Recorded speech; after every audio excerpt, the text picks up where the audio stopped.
Episode 15 of F4 Thailand. Boys Over Flowers picks up at Gorya's new home with her family instantly reliant on her. There, she quickly finds exhaustion in the laborious day-to-day, as well as news that they've picked up new debts as her aunt had swindled the locals. Later, watching video of her friends hanging out at the flower store brings tears to her eyes. Meanwhile, Ren informs Time of Gorya's location, but he doesn't get the reaction he'd expected. He tries again, noting if she'd really taken the money, she wouldn't be having such a hard time.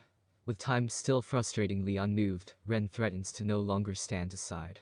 While villagers try to get their dosh out of Gorya's family, Rosalind notes Time's absence from a meeting. However, it's Ren who shows up to help Gorya, while the details he provided Time are in the trash. Helpfully, Ren pays the debts, endearing Gorya's family. At Parama Group, people are protesting and a former partner begs for help. True to character, Rosalind shows no mercy. Behind doors, Time advocates paying compensation, but Rosalind remains unbending. To give Gorya a break, Ren wakes early to do her chores. He makes a bet that he can make it successfully through a full day of work. Afterwards they play, something Gorya hasn't done in the last year. Black Cow thanks Ren for making her smile. At the office, Tia confronts Rosalind over lying to their partners. Instead of canceling the project, she'd actually created her own subsidiaries to keep all profit in the family. Tia tries to convince Time to work more cooperatively, but he signs the contracts, moving Rosalind's plan ahead. That evening, Ren calls Gorya out to chat. Within a day, he's figured out a plan of how he can stay with Gorya as she's determined to remain and build a life with her. However, she rejects him and he knows why. She's just not over Time.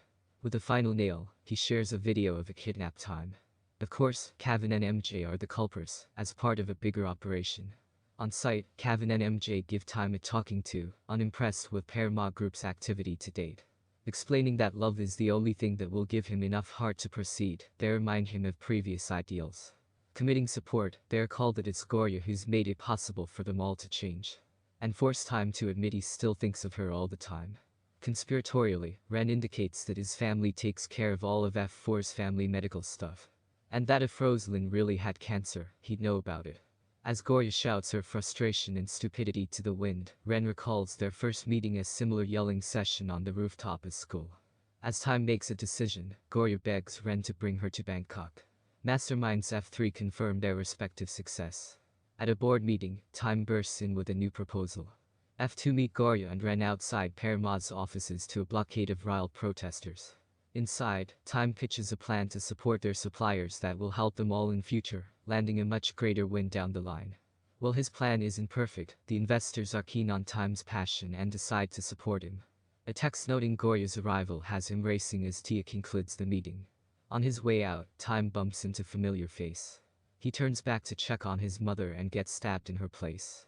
Gorya arrives on scene as he hits the From the setup in episode 14, we already knew that Ren was on a mission to make things right. Would that we all had a friend like that, as he once again puts Gorya's heart before his own. What if she had agreed to his tempting plan to make a life with her? Or what if Time denied he still thought of Gorya? Was there a plan B? Perhaps Ren's proposal was his plan B. He looked like he might have had some of his own hopes tied in there, yet still had a pretty good idea how things would turn out. On to Time, making huge changes in their corporate plans, as he'd always wished to do. Becoming the man he'd like to be. Did this feel too smooth a road? That's where Gorya's shoelace breaking comes in, an omen of ill luck. In our penultimate episode, Time is injured just as the couple should be rekindling their relationship. Nothing comes easy in Dramaland. This installment has a nice balance of energy in the run-up to next week's finale.